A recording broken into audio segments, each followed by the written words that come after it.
troisième image, elle est donnée par le titre même de l'encyclique. Lumen Fidei, la foi comme lumière. Donc, la foi comme une porte d'entrée vers la communion, vers Dieu, la communion à Dieu. Deuxièmement, le pèlerinage dans les déserts du monde contemporain. Puis troisièmement, la lumière de la foi. Benoît XVI nous avait déjà donné des encycliques très profondes sur la charité et sur l'espérance. Je ne sais pas si ça vous a frappé, vous autres. Vous savez, son encyclique sur la charité, c'est son encyclique programme, c'est la première. Puis, normalement, la première encyclique d'un pape, ça donne la couleur de son pontificat. Alors, vous vous souvenez que c'était Dieu et charité. Et puis, mais après ça, il a fait une encyclique sur l'espérance.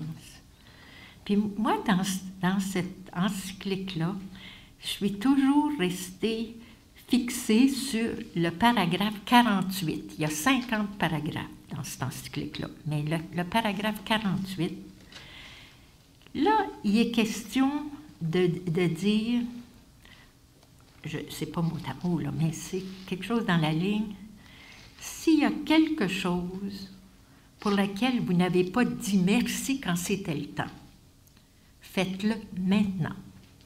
S'il y a quelqu'un qui est parti avant que vous ne puissiez lui dire merci pour ce qu'il avait fait dans votre vie, faites-le maintenant.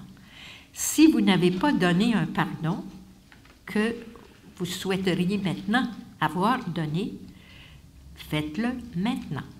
Puis si vous aviez à accueillir un pardon, puis que vous ne l'avez pas accueilli, accueillez-le maintenant. Puis c'est dit aussi clair que je vous le dis. Puis moi, pourquoi il dit ça? Il dit, bien, je crois cela à cause de la communion des saints.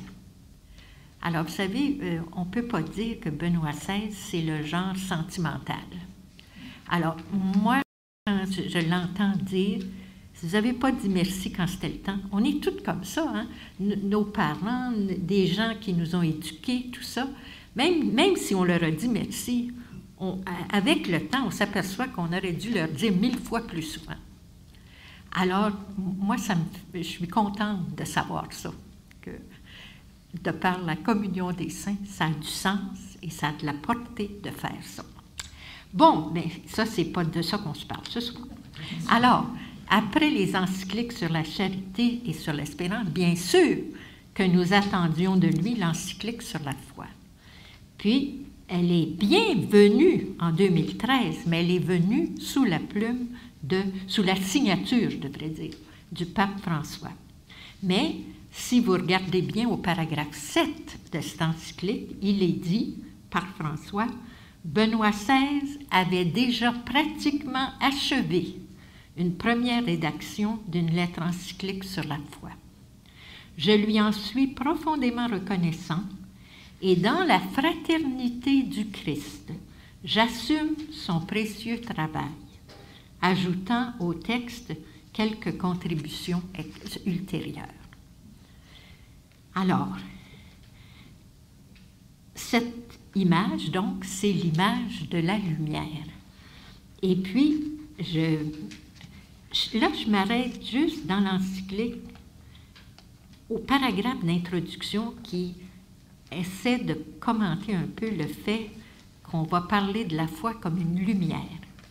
Puis, un peu plus tard, je reviens avec l'ensemble de l'encyclique. Prenant appui sur Jean 12, verset 46, où Jésus se présente comme lumière et assure la personne qui met sa foi en lui qu'elle ne demeure pas dans les ténèbres.